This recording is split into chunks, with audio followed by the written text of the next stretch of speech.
yéen kaay yeeg Mamadou Mouhamed Ndiaye. jërë ngeen jëf doomi lay Wade ji di Karim Wade saf na sàpp ci yéene kaay tey jëral xët mu njëkk l'Observateur mi ngi ñuy xamale moom Karim Wade donte siiwal na démb preuve yu firndeel ne yoratul nationalité bu France taxul mu génn ci mball gi li tax l'Observateur mi ngi ñu koy leeralal moom l'Observateur mi ngi waxtaan ci cas bi ak ay juristes yu ci mel ne maître Baba Diop ak Dali Sène Karim Wade li mu def démb bu doonub dil la Le Quotidien mi ngi ñuy wax ne dil ba dese na seet ndax Gabriel Attal premier ministre bu bees ba ca France talaata ji weesu 16 janvier ci lay soog a officialisé ne nangu nañu nationalité France bu Karim Wade te moom Karim Wade ci weeru décembre ci la yónnee woon waa conseil constitutionnel li ñu naan déclaration sur l'honneur Walf Quotidien nañu moom kay Karim Wade ñëpp la am ñëpp la dribblé ci kaw ñëpp la jaar jàll ndax bu dee delloo na nationalité bu France mi te defu ko ca ba mu ko waree def sursoine ko moom kay waaji ñun ñëpp la am déclaration sur l'honneur bi mu def ci la conseil constitutionnel sukkandikoon ba valideel ko candidature am te déclaration sur l'honneur bi ginnaaw bi ci la ñuy soog a gis ne luusa nga ca France forcel na Karim Wade buntu bi ngir mu mën a bokk ci wotey présidentielle yi Vox Populi moo ko bind ci xëtamu njëkk journal lay fa ne ko waaye nag taxul coowal double nationalité yi jeex Thierno Alassane Sall mi ko fi sulli woon ak Karim Wade mi mu ko sulil seen diggante c'est la guerre jamono ji Karim Wade nee na coow li fi Thierno Alassane Sall yëkkati coow la lu amul benn njëriñ coow la lu dangereux coow loo xam ne Thierno Alassane Sall mi ko yëkkati jubluwu ci dara lu dul bëgg am visibilité te kenn sant ko ku dul Amadou Ba mi nga xam ne ñëpp xam nañu ne Cuba yëfam la tontul Thierno Alassane Sall ci xët mu njëkk journal L'Info mu fay wax ne document bi waa France génnee dafay gën a dëggal li ma waxoon gën a dugal Karim Wade moom Karim Wade Thierno Alassane Sall ne su ko xamee su ko xamul na xam ne feeñal na boppam wane na ne ba ci datub 26 décembre 2023 moom Karim Wade mi ngi woon ak ñaari nationalité bés bi le jour nañu Karim Wade ak Thierno Alassane Sall fi ñu toll jamono ji mooy kurpañ bu dem dellu si coup pour coup Thierno Alassane Sall nee na Karim Wade dafa def déclaration sur l'honneur boo xam ne lim ci wax amul loolee rek doy na ngir ñu écarté ko ci wotey le témoigné nañu réeroo am na ci diggante Thierno Alassane Sall Karim Wade ak Amadou Ba donte waa France def nañu ab communiqué buy wane ne Karim Wade yoratul nationalité bu France terewul Thierno Alassane Sall moom fa mu ngànk fa la ngànk fa mu taxawoon it fa la taxaw ba léegi Karim Wade tontu ko dem ba koy tuumal ne li muy def yépp moom Thierno Alassane Sall Amadou Ba moo ko sant Amadou Ba nag le témoigné nee nañu li mu nekk jamono ji mooy nu mu invalider candidature yu Bassirou Diomaye Faye ak bu Cheikh Tidiane Dièye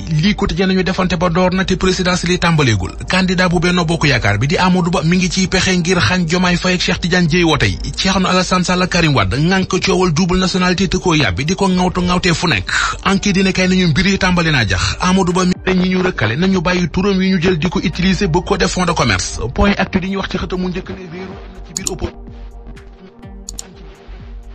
ak Karim Wade mi